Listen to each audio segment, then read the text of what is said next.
Thank you for joining us. My name is Sean Riley. I'm the Director of Veterans Programs at the Philanthropy Roundtable, and this webinar is on memorials, monuments, and philanthropy in a time of crisis.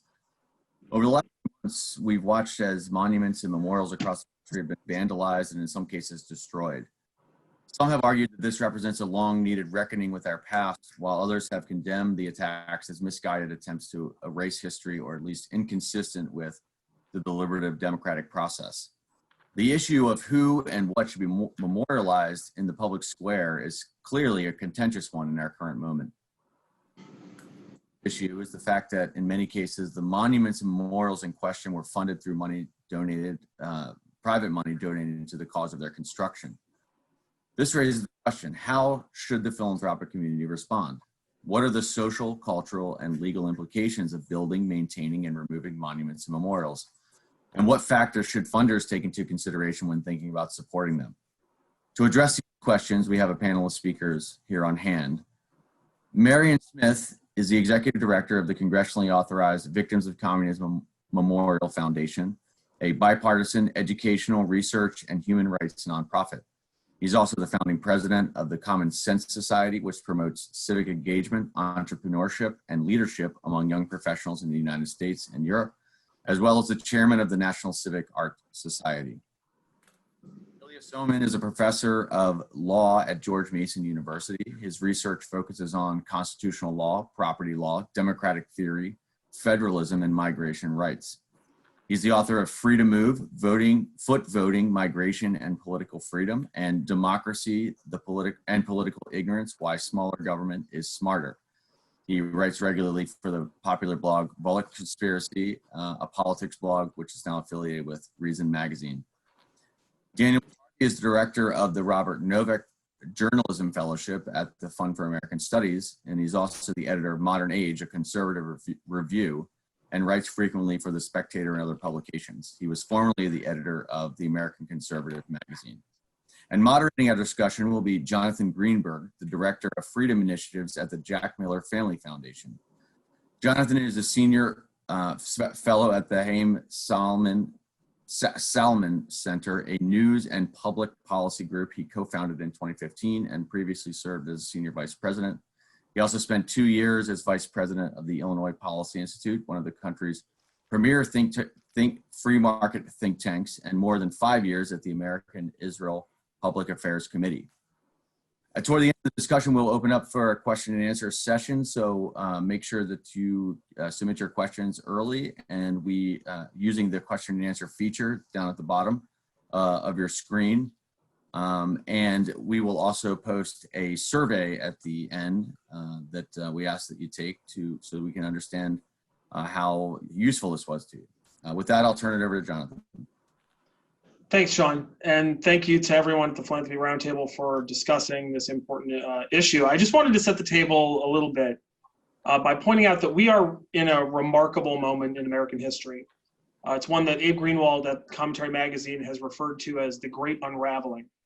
After decades of declining scores in civics and a culture that's at best ambiguous about America's place in human history, let alone in the world today, after months of lockdown and its attendant economic and socioeconomic strains, after centuries of what's been referred to as America's original sin, chattel slavery, and its legacies in law, as well as the public expressions of bigotry to which the human heart is unfortunately universally susceptible, after all these things, some ancient and some far more immediate, we find ourselves in a moment of paralyzing national self-doubt for some, mobilizing self-loathing for others, and anger, terrible anger played out in the streets. One target of that anger has been the public art that Americans have erected over the years in order to commemorate our history and give visible evidence of who we believe ourselves to be, what we aspire to be. In city after city, statues have been torn down by angry mobs, hauled down by governments and institutions, defaced and vandalized, demeaned and disrespected. There's majority agreement about some of the targeted monuments and majority horror at others. What does it all mean? We have with us today three estimable observers of the current zeitgeist to both shed light on this still unfolding phenomenon and to help philanthropists like you decide what they should do to best help. They've been introduced to you already, so I'm going to begin with a question for Ilya. Ilya, I want to start with the Confederate statues, but I don't want to stay there for very long. And the reason is because I think there's wide agreement about the general wrongness of the Confederate cause. But I do want to talk about them because I think those examples are useful to build a scaffolding on which we can have the remainder of the discussion. So in that vein, you wrote a piece back in June in which you argued that Confederate statues should be taken down, but only by means of some kind of legal process. So if you would please outline that argument briefly about Confederate statues, but then help us to understand how to contextualize an example like the Teddy Roosevelt statue at the New York Museum of Natural History, which was legally taken down by the board of that institution. When the historical figures represented aren't generally regarded as terrible, aren't we just in the middle of a moral panic? So thank you for that excellent question, and thank you also to the Philanthropy Roundtable for sponsoring this event. So I'll start off with the Confederate statues part of your question, and then I'll talk a little about the broader implication for more ambiguous cases, including Teddy Roosevelt. I think the principle behind why I think it's desirable and right to take down most, if not all, Confederate memorials is because we shouldn't honor people whose main claim to fame is that they fought a horrible war for the purpose of preserving a great evil, the evil of slavery. I know, despite what you said about a possible consensus about this, there are still a good many people out there who say the Civil War wasn't really about slavery, or the particular Confederate leaders like Robert E. Lee weren't actually pro-slavery, but I think the evidence for that comes from their own words. They repeatedly said slavery was the reason for their secession. Robert E. Lee, far from being anti-slavery, actually denounced the Emancipation Proclamation as a degradation worse than death. And also, among other things, he said slavery, while a necessary evil in his view, not a positive good. He also said that slavery was the best relationship that could exist between blacks and whites in America, at least as of his own time. So I think these people stand condemned out of their own words. And moreover, the issue here, and this has broader implications, is not just that they committed this horrible wrong, but that the horrible wrong is in fact why the memorials were put up in the first place and why these people are famous today. Had Lee died right before the Civil War, very few but specialists in military history would remember his name. And the same is true for most, if not all, other Confederate leaders that are honored in various ways. So to my mind, the issue is similar to how European nations have taken down monuments to Lenin and Stalin or fascist leaders and the like, people whose main claim to fame was that they committed great evil. It's not that we should forget about these people, we should remember them. It's not that we should somehow erase the history. To the contrary, we should always remember it. It's that it's wrong to honor great evil. And we should correct that wrong, even if belatedly. I also said, for both moral and pragmatic reasons, that it's desirable to do this peacefully and through a legal process, as opposed to through mob action or vandalism and the like. The latter is difficult to control in any reasonable way, and also it fails to teach the moral lesson that we want to teach. If you just destroy a statue, that doesn't convey to anybody why the statue was wrong in the first place, and it's likely to make opponents dig in rather than reconsider their views. On the other hand, if you have a more reasonable discussion, you can change views over time, and indeed American public opinion about race, slavery, and the Confederacy has in fact changed over time. There has been real progress.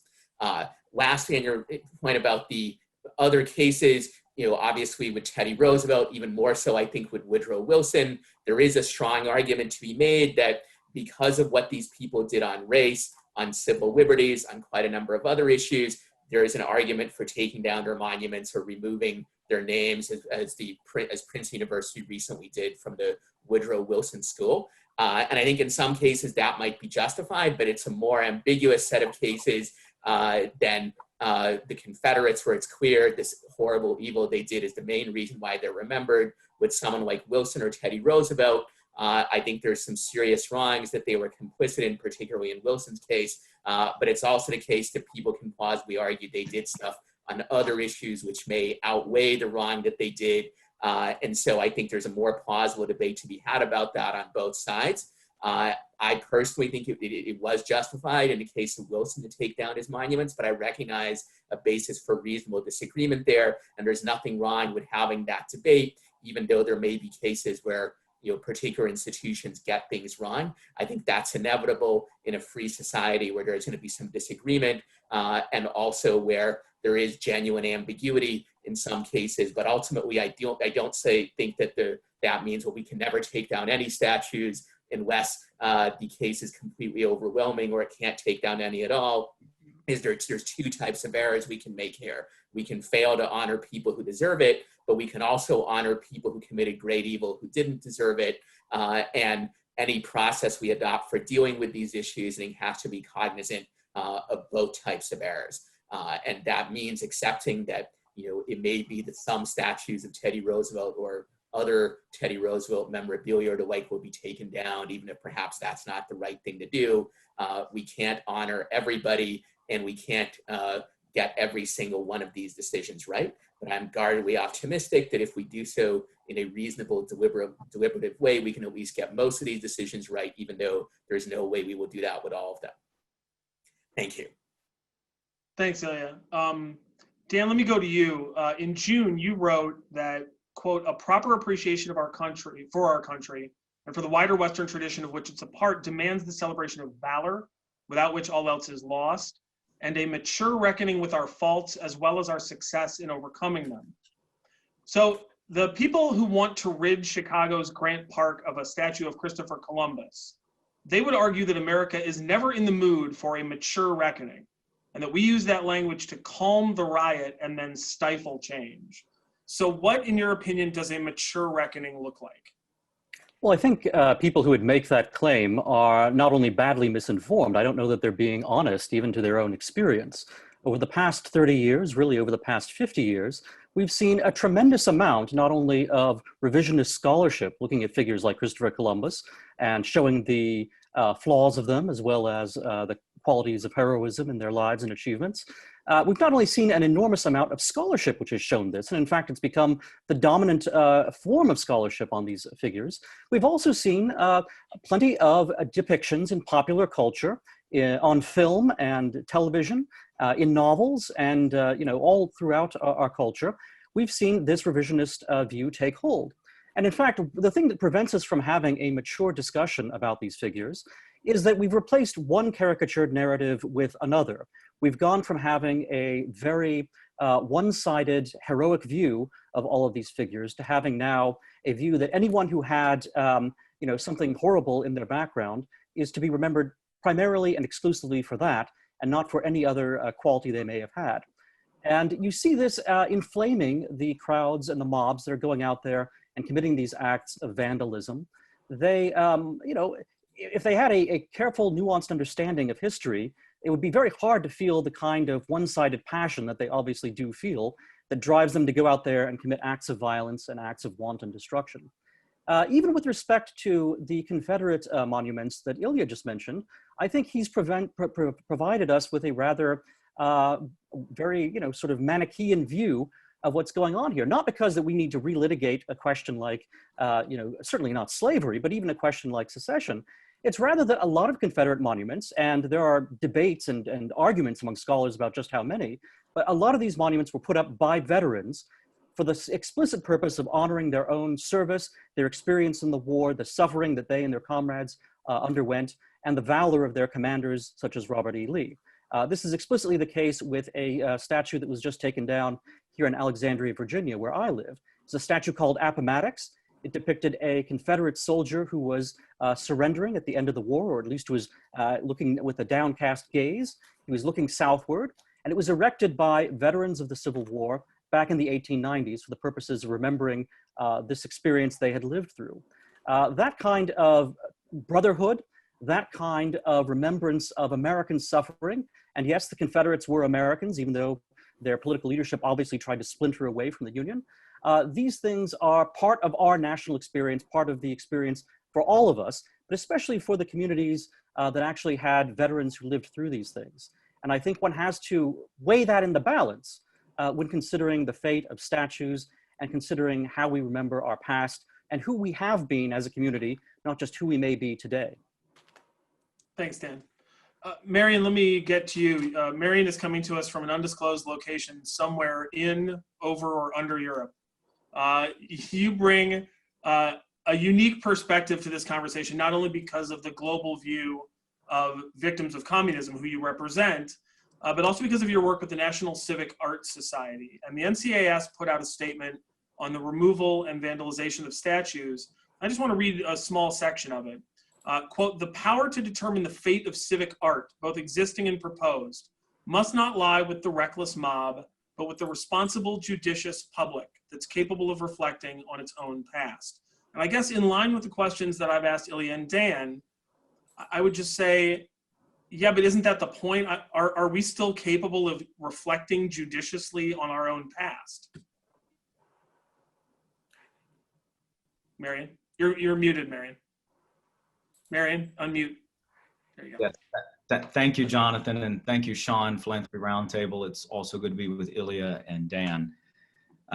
Yes, I think we are. I think we're in a very unique moment right now in the United States, and I think it's worth reflecting on why that's the case and how we can see our way out of this, hopefully learning some lessons.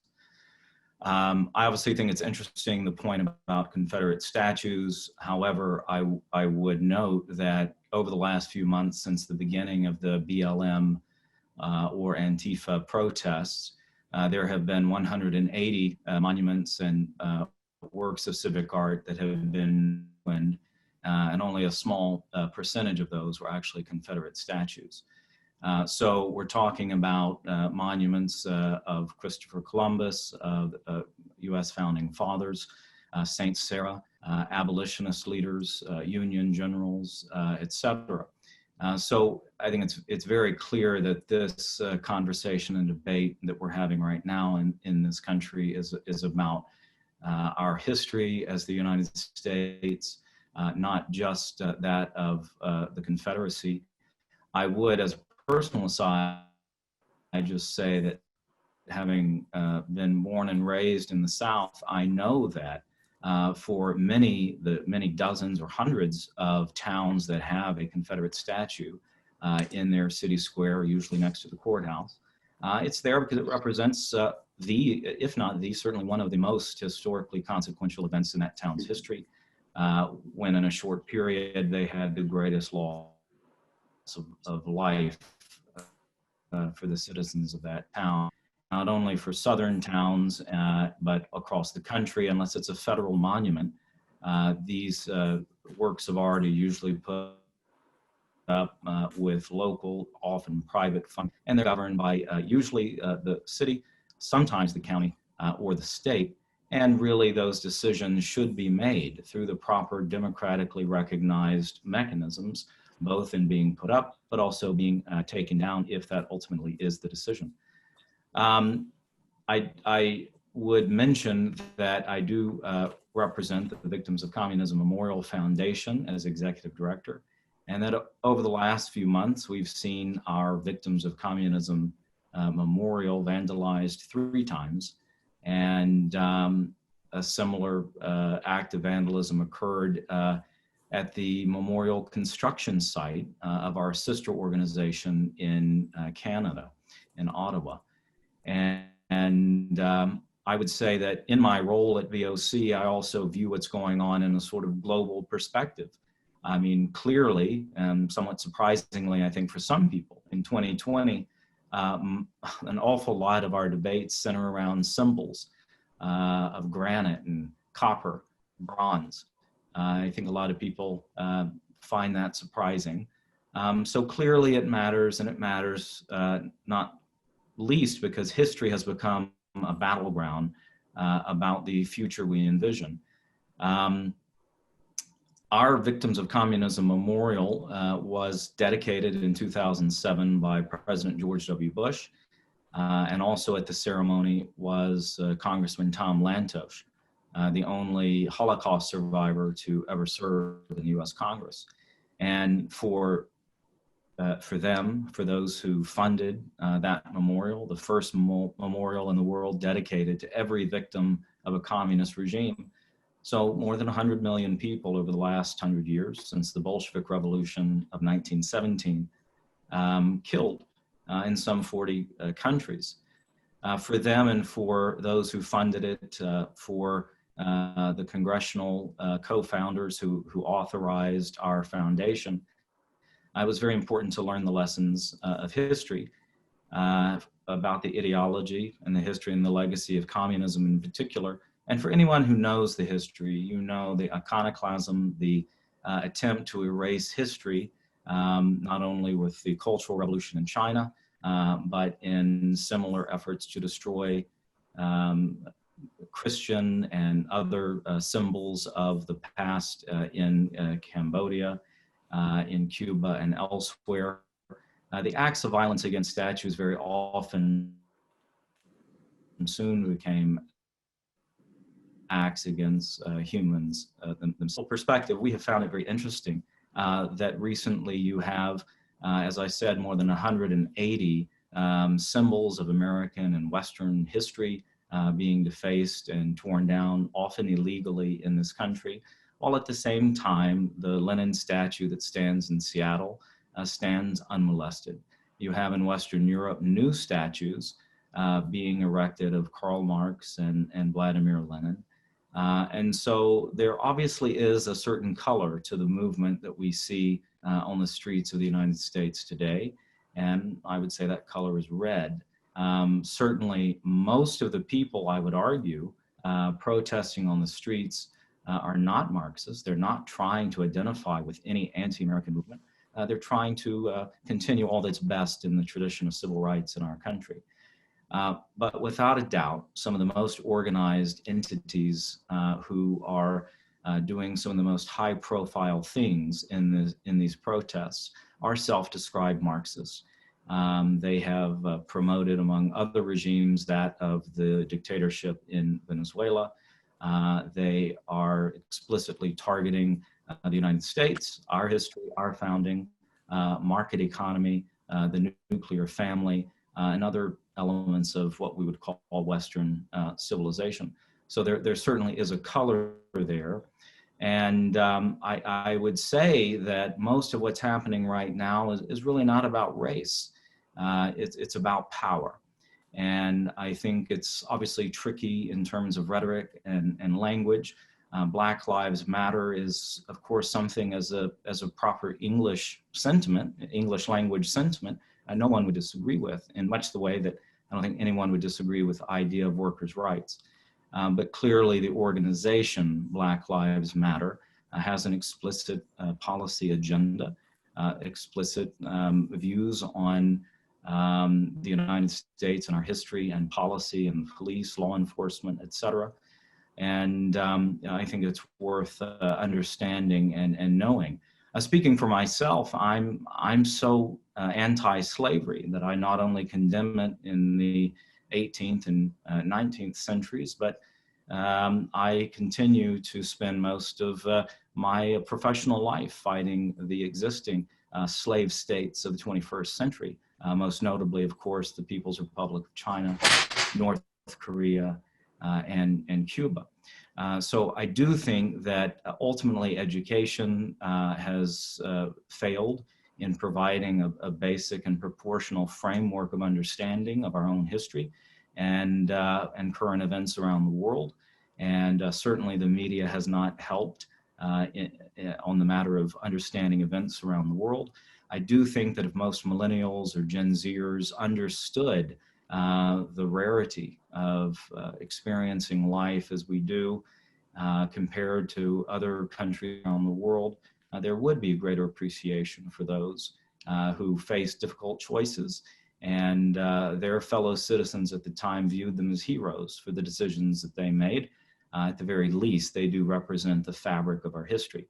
And I obviously think we can all agree that if statues are to come down, they should be taken down through proper democratic process, through legal means, and respecting the viewpoints and values of those in that local community. Thanks, Marion.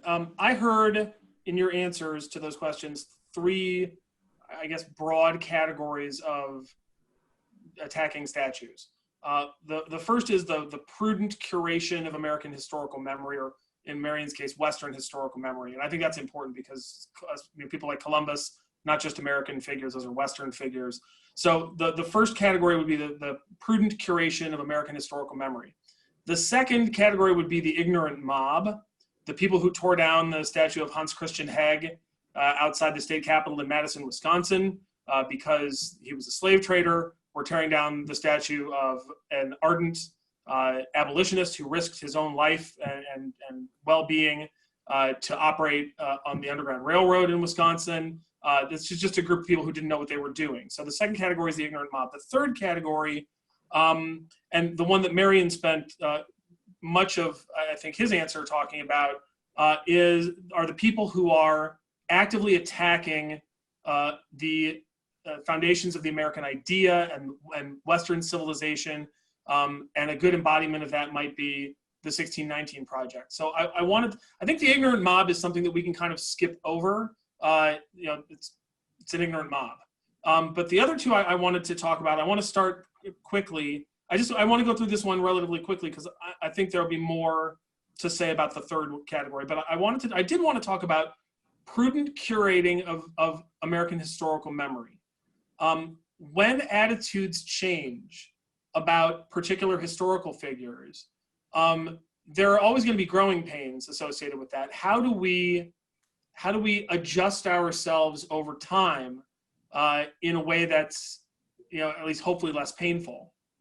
How do we take down a Robert E. Lee statue? When is the appropriate time to do that? How does that happen so that we maintain some civic cohesion? And this is to all three of you, or any of the three of you. Yeah, so I think the time to take down the Robert E. Lee statues was any time between the day they were put up and today, because they should never have been put up in the first place. And the same thing for other statues and memorials who honor people whose primary claim to fame is that they did great evil. I think I'm all in favor of curating what is great, not only about the US, but about Western civilization generally. But we can't have it both ways on it. If we want to conserve and extend what is great about these traditions, we also have to do our best to eliminate and minimize that which is not great and which is actually horrible, which includes things like slavery, but also Marxism, communism, and the like, which also, of course, were produced in the West. Johan Norberg, the great Swedish classical liberal, once said that Europe is the greatest continent, but it's also the worst continent. It's the greatest continent because it produced liberalism, democracy, market economies, and so on. But it's the worst continent because it produced nationalism, socialism, communism, and scientific racism as well.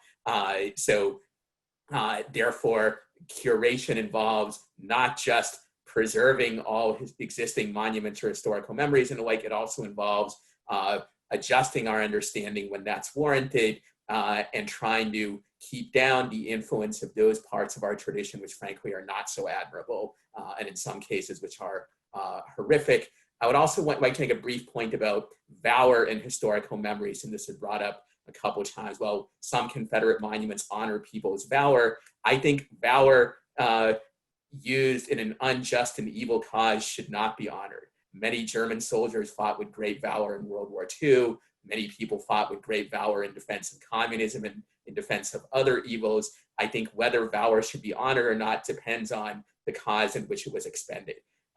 And I think that applies to the Confederacy, but it applies to some of these other cases as well. So I'm all in favor of curating. I'm all in favor of careful, deliberative processes. I think we've made some real progress in that respect with American historical memory over the last 50 or 60 years. But if we want to reduce the influence of the Marxists and Antifas and the like, we're not going to do that by essentially acting like ostriches and saying, well, only Marxists or Antifas can object to condemnations of slavery and racism and the like, or there would be no complaints about police brutality but for such people. Rather, we should address those problems both in the monument sphere, but also in the sphere of public policy as well. Well, Ilya is a sophisticated individual, an intellectual, But it seems to me that the criteria he sets out are going to be taken up by people who have much more crude views and are going to apply them in ways that he himself will find objectionable. And I think he's going to have a very hard time applying the kind of enlightened moral dictatorship, perhaps, that he would like to apply to our civic arts. And instead, he's going to find that the mob is going to run away with his ideas and say, you know what, well, you know, Ilya makes a case that Robert E. Lee was really all about slavery, but we, who are very outraged right now, think that Thomas Jefferson was really all about slavery, that George Washington was really all about slavery, and that America as a whole was really all about slavery. And therefore, we need to take down all of these monuments.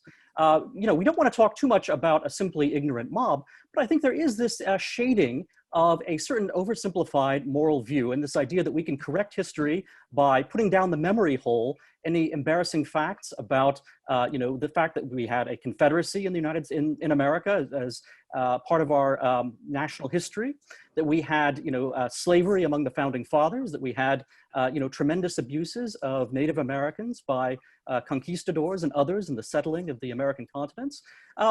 Throwing away the monuments doesn't help us to undo any injustices, but it does sort of inflame our own self-righteousness and encourage us to think that we are now perfect and that our own sins and crimes of today are of no consequence, and that we can in fact go around, and you see this you know, in the way in which these activists approach policy. We can now go around and tear up, for example, the Constitution, because our whole framework of laws is also corrupted by this evil influence that has run throughout the history of Western civilization, that we can go out and in fact not only do all these things, but also start to use this to inflame our foreign policy as well, that we can make a moral crusade out of the things we do around the world. And that's ironic, because then in the name of compassion, in the name of liberalism and democracy, you wind up supporting acts of brutality, both here at home in terms of shattering our laws, and abroad in terms of trying to export what we now claim is a purified understanding of liberalism, but is in fact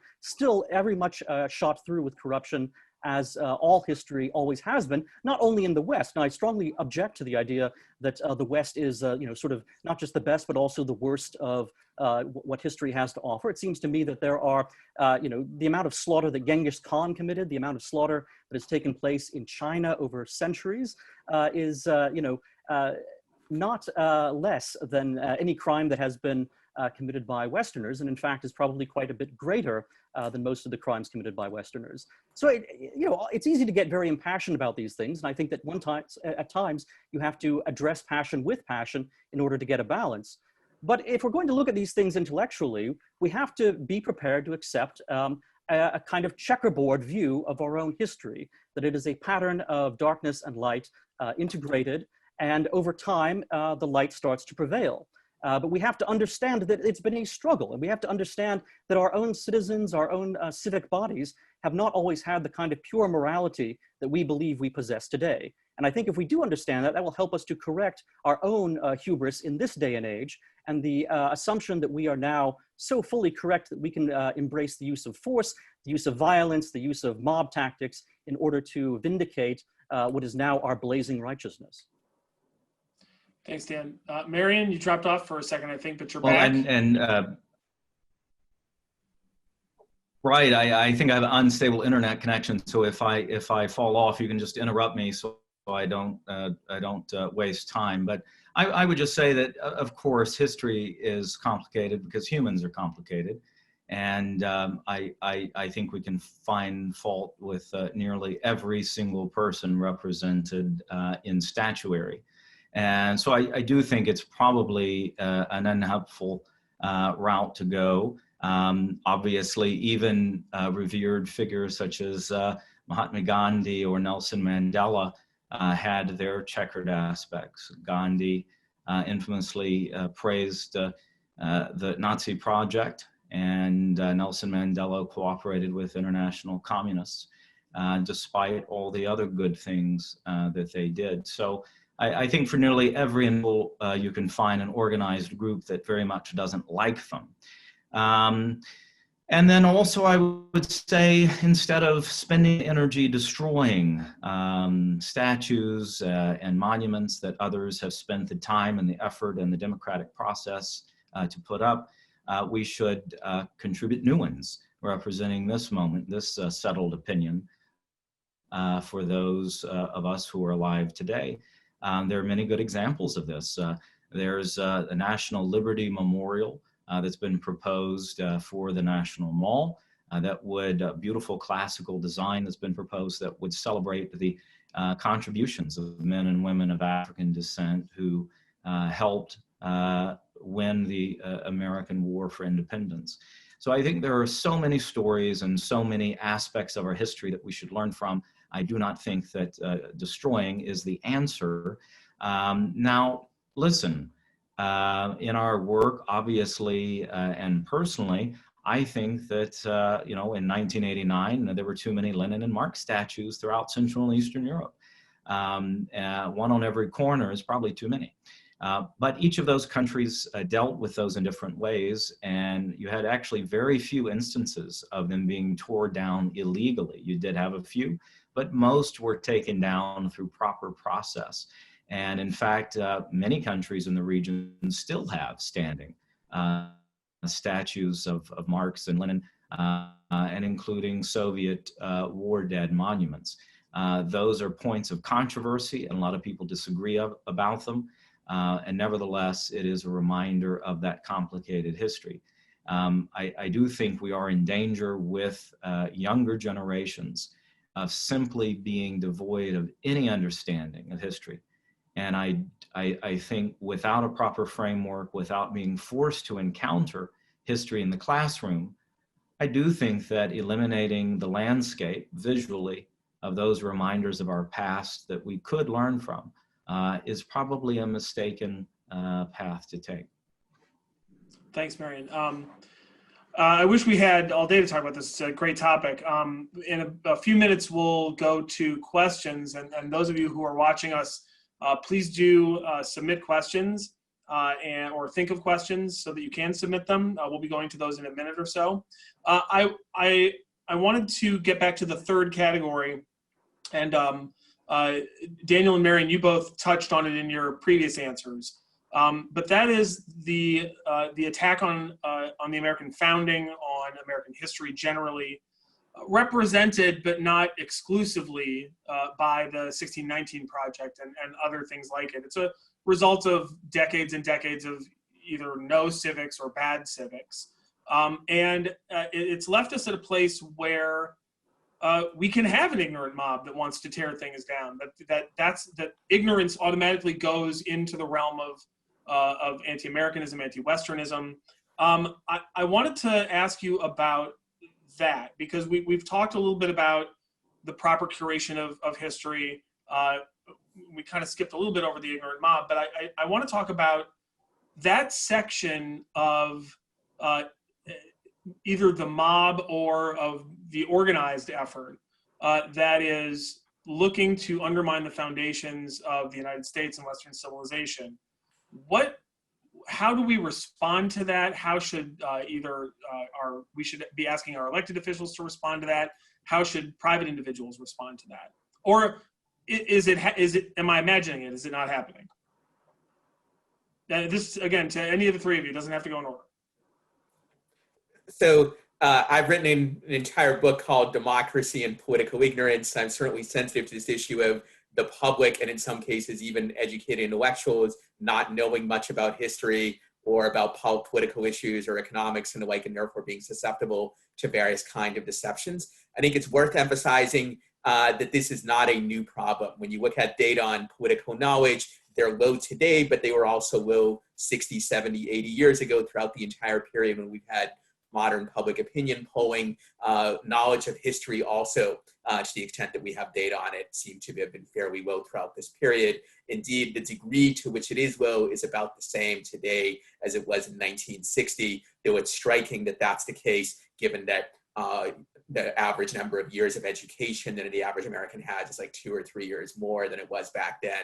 That seems not to have led to an increase in political knowledge. So as I discuss at greater length in that book, this is a long-standing problem that is difficult to overcome.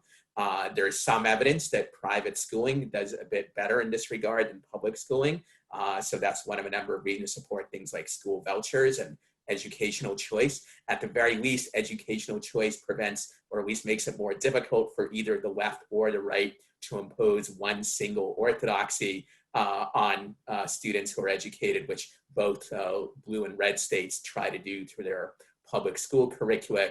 So I think it is true that some of what we see on the left today is a result of historical ignorance. Of course, it's also important here to acknowledge that much of what we see on the right today is also the result of historical ignorance. There are still millions of people who believe that the Civil War wasn't really about slavery, that the Confederacy was justified, that Robert E. Lee and others were actually anti-slavery even though they weren't, or that slavery didn't impose much in the way of great suffering on people. I think on this issue, as on others, it's very easy to point to the other side of the political spectrum and say, well, those people are ignorant, they're a mob, they don't understand stuff. And often that's exactly right.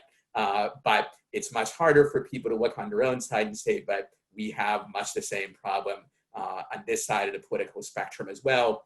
And the more people are able to do that, the more we will have that intelligent or at least less ignorant discussion that we've been talking about. The last thing I would say about this is it's easy to make slippery slope arguments of, well, if we remove Lee, then Jefferson will be removed and the like. But of course, you can easily see slippery slopes the other way. If we refuse to remove Lee, then we have to condemn the removal of statues of Lenin and Stalin and Hitler. After all, those people were also an important part of the history of Europe and the world.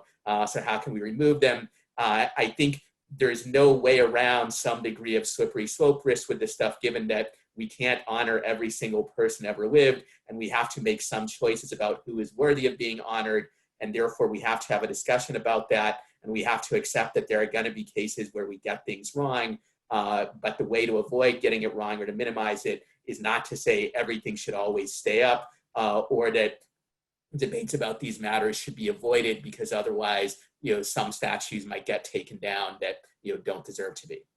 Well, Daniel, I'm sorry. Let me just jump in real quickly. We have about 3 or 4 minutes until I wanted to try to take some questions. So short answers if we can. Yeah, I partly agree with what Ilya is saying. The question is not just a difficulty of knowledge on both the left and the right, but also a question of civic virtue. Are you able to tolerate looking at a statue that you may object to morally? That is a question of virtue. It's a question of one's training as a citizen. It's not simply a question of knowledge. And we've seen a lot of fraying of that, especially right now with the vigilante action that's being taken. And part of the answer to that is going to be really an understanding of, again, who we are in terms of our virtues, in terms of our relation to our fellow citizens. That's going to be contentious, of course. It's going to involve a lot of argument. But I think there are certain rules that should guide these conversations. And Ilya and I would agree, I think, that certainly the rule of law is the primary among them, that decisions have to be made by legitimate authorities and not by vigilantes of one kind or another. As far as the slippery slope goes, I would say that you have to choose to err on one side or the other, and I would choose to err on the side of preserving history. Because it's not necessarily honoring to someone to have an image of them. What it's doing is remembering. And memory and honor are not always exactly the same thing. And people understand this. No one feels as if they have to reverence every statue they pass by. What they should do, however, is say, not only what is this statue, who is this statue depicting, but more importantly, why was this put up? Who put it up? Why did they put it up? Why did they choose the style that they did? I think that the work that the National Civic Arts Association is doing to kind of bring these questions to the fore of our debates is absolutely invaluable. So I'll turn it over to Marion. Marion, all yours. Well, I would just say that the overwhelming majority of public statuary and civic art that is initiated is locally led. It's overwhelmingly privately funded, and it's almost always extremely controversial in terms of the design that is chosen and all of the local personal politics that goes into something like that. And so most of these works of art, public art that have gone up are not accidental. They do represent, in some sense, the settled will of that democratic process. And there are many, wonderful examples of recognizing that at a certain point in time, there were those who were disenfranchised and not a part of that process. a decision being made not to eliminate what was put up, but to add to the public square. And two examples that come to mind, one in Camden, South Carolina, a local African-American baseball player, a statue was put up next to him, not within sight of the Confederate monument, and you had local citizens of all races and creeds come together, and they sang Dixie, they sang Amazing Grace and other spirituals, songs that they all knew, being from the same small southern town. And another example is on the State House grounds of South Carolina, a monument to those who suffered as a result of the African slave trade. A beautiful monument that actually had stones from the countries, mostly from West Africa, where those slaves were put onto slave ships in inhumane conditions and brought against their will to servitude in the United States. And so those who walk around the State House grounds of South Carolina will learn not only something about the defeated Confederacy, they'll learn something about the home countries of those African Americans in South Carolina. And I think that's probably the way to go, to add to our public landscape. As I said, there are exceptions to that. And, you know, I certainly wouldn't want to take a global poll to find out which statues should stay and which should go in Washington, D.C. And I wouldn't want to take a national poll to find out which should stand and which should go in Camden, South Carolina. I think those decisions are best left to those citizens who have to stare at them every day. And tourists can decide where they want to go to learn about history. Thank you, Marion. Thanks, guys, for those answers. Sean, I wanted to throw it back to you to see if there were any questions. I'm happy to keep asking if we don't have anything, but if some of our participants have questions, I wanted to give this opportunity for those questions to be asked. You're on mute. Sorry. No, I don't have any yet. So I guess continue asking, please, audience. If you have a question, please feel free to jump in. There's a little Q&A feature at the bottom of your screen. Feel free to just type your question in there, and we'll get it answered. Thanks. All right. So since, despite my best efforts, the Confederacy remained a topic of conversation, let me ask a Confederacy-specific question of sorts. Fort Benning, Georgia, which began as an infantry recruitment camp just before World War I. So this is well before the Civil Rights Movement. Was named after a Confederate general who was from Albany, Georgia, which is where Fort Benning is located. General Benning retired, I guess, from the Confederate military to Albany, where he lived out his years as a prominent member of the community and died. He was probably the only prominent military person from Albany, Georgia. And so when they set up a tent camp to recruit and train boys to go over to Europe to fight in World War I, they named it in Albany, Georgia. They named it after the only military figure anybody in town could think of who was local, General Benning. Lo and behold, 100 years later, it's one of the largest military installations in the world, and it's still named after a Confederate general. So what do you, there's now a movement afoot to rename it.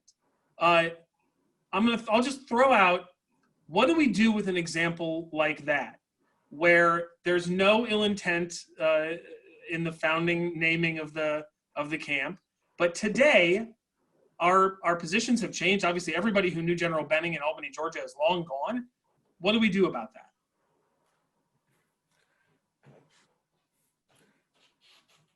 Yeah, I think those the names of military bases are a quite different question from the statues and monuments that local communities put up, precisely because they are expressions of the federal government's presence in these communities. It made sense to honor the name in naming after Benning and others, perhaps, but this doesn't have quite, I think, the same resonance that some of the civic art does. in terms of the community itself. What it does perhaps have a resonance with is are the soldiers who have gone through the camp and who may have, a historical feeling as to whether, their fathers perhaps or their brothers also went through the camp, and that in changing the name, there's a sense in which the military has been cut off from its own traditions. And that's the context in which I would look at some of these questions. I would really say, how do the soldiers and the veterans feel about these names? And I would weigh that alongside the question of, is it appropriate that these federal facilities are named after people who did, after all, fight against the federal government? I think these cases are relatively easy cases. In virtually every case, the person or the Confederate general that these bases are named after, the fact that they were Confederate generals is what makes them famous. If it were not for that, nobody would ever have thought of naming anything after them. And what they did was try to break up the nation in a deeply unjust cause. As Grant famously said, one of the worst causes anybody ever fought for. And therefore, also when you're talking about naming bases, it's pretty obviously the case that it's a case of honoring somebody, not merely remembering a historical event or the like, and therefore it should be changed. I would also note that perhaps you can say, well, maybe we can make an exception for Fort Bragg because Braxton Bragg was such an incompetent Confederate general that he probably contributed a lot to the Union victory in the war, and therefore unintentionally did a lot of good. But with that weird wrinkle aside, I think we can make the change. And I would note that here, these are federally owned facilities, not local ones. So the issue of local autonomy is not in play. But to the extent that we do care about local autonomy, I would note that many southern state governments have actually passed state laws preempting local autonomy about removing Confederate monuments. So if we're going to be consistent about local autonomy, I agree that some of these cases should be decided by local rather than state or federal authorities, then we should advocate the abolition of those kind of preemption laws as well. It's actually an interesting point, Ilya, that you make about General Bragg, because of the largest military installations, they're mostly not named after the leading generals of the Confederacy. They're named after local generals because they started out as camps that were named by local communities. To your point about making this an issue of local control. Now, again, that was 100 and something years ago, and our values may have changed on that issue. But I mean, the reason, nobody had ever heard of, nobody outside of Albany, Georgia probably knew who General Benning was. So, but I think that's a great point about General Bragg. These are not named after, there's no, I don't know if there's a General Stewart or a Stewart, Fort Stewart, or there's probably a Fort Lee somewhere, but it's not a major installation, right? So these are all named after local generals. Marion, did you have anything to add to that before we move on, or? Well, I just clearly, yes, given the fact that this involves the federal military, it's a different matter than local civic art. I think it's a debate worth having, and we're having it. I do think it is probably worth taking into account the opinions of Confederate generals that were held by some of the most successful American generals in World War II. Many of them Southerners or descended from Southerners. Dan has pointed that out, and had a great deal of respect for the military tradition that was instilled in the South, as well as from elsewhere in the country. I do think these decisions should be made maturely. But the standard that has been set currently in the current environment, and I think that's why we're having this conversation, the standard that's been set is those individuals who have a significant connection to slavery. And again, the small minority of statuary that's been torn down has actually been the issue at this time. The number one figure that's been torn down in the last 2 or 3 months has actually been Christopher Columbus. And so I do think we're having a much broader conversation about Western civilization, the sources of our political philosophy, our understanding of justice and equality and individual liberty. Guys, we're almost out of time. We have a little over 5 minutes left. You are on a call with a few dozen donors and leaders of donor organizations, and so I think an appropriate place for us to wind up is, what do you recommend to the donor community to be done about this? The aspects of this that bother you, either the mob violence or the ignorance or what have you. The aspects of this that bother you, what do you recommend to the people on this call? These are people who are able to do something about it. What do you recommend they do?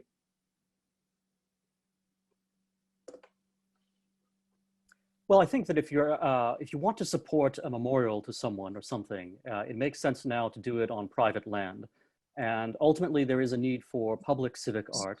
But we're seeing that you don't have quite the same amount of mob action towards some of the private statues. Now, the universities are kind of a complex case, because they are, even the private ones are a mix of government funding and a true sense of being private and sort of detached from the veto that the public might want to express, or that the activist element of the public might feel like it can impose upon an institution. But being able to build what you want to build on private land is important. But beyond that, there's a need to support Marion's work with the National Civic Arts Society. That this organization is doing phenomenal work to preserve the beauty of our nation, simply as an aesthetic thing, first of all, but also to preserve the sense of memory and the sense of sort of civic virtue and reverence that is not uncritical, but that does say that we need to take a look at our past, incorporate the bad as well as the good into how we think about our experience and how we've been able to overcome the bad, despite its sort of strong presence in our history. I think an organization like NCAS does that better than almost anyone else. So I think there's two dimensions to this. One is specific to monuments and art, and here I'm not going to try to dictate to you what sorts of monuments you should or should not support. All I would ask is, if you do decide to fund monuments and civic art, think carefully about what is this person or cause being honored for. Did the good they did outweigh the bad? They don't have to be morally perfect. No one or almost no one is morally perfect, but it's worth asking, is this a person that's analogous to Jefferson, who, although he certainly was a slave owner and deserves condemnation for that, did a lot more good that outweighs that, versus someone like Robert E. Lee. And I would add also that there's a large number of people where the balance is very clear about the good that they did, and yet they remain relatively unhonored. That's true of many abolitionists. Is true in our own time of many people who fought against communism and fascism and other kinds of evils. So there's a large number of people and causes out there who deserve to be better known, both for their own sake and for ours, understanding our history. There's more than enough opportunity to fund appropriate ways of civically remembering them. And yes, I agree, in most cases, probably better in the first instance, at least on private land than on public. There's also, I think, a broader set of issues which might be the subject of a forum. That is important to remember that the recent violence and mobs did not start because of controversies over statues. They started over what I think is a more significant issue about police brutality and racial profiling and the like. And here, if we do, and I do, advocate color blindness in the public sphere by government, we cannot make an exception for those agents of governments to carry badges and guns and do engage in racial profiling and discrimination far too often. And I think philanthropists of all kinds, but particularly conservative libertarian ones, should take a look at this issue. I've been writing about it for many years, and I wrote another piece about racial profiling just a few weeks ago. But this problem is not only important in and of itself, but to the extent that it can be reduced, it will increase trust and improve relations between racial groups and also between minorities and the police. And in the case of issues involving monuments, it will reduce the number of situations where there are mass demonstrations and riots and the like. And if you want to isolate the Marxists and others like that, which I certainly do, one of the ways to do that, as we learned during the civil rights movement, is to address the issues that they can exploit. Marion, we'll give you the last 2 minutes. Well, I would say that a number of public works of art that have been dismantled, taken down on order of mayors using executive measures, emergency measures, often against the majority opinion in the local community, and sometimes in contradiction to the actual vote of the city council. And so there are a lot of lawsuits occurring over that.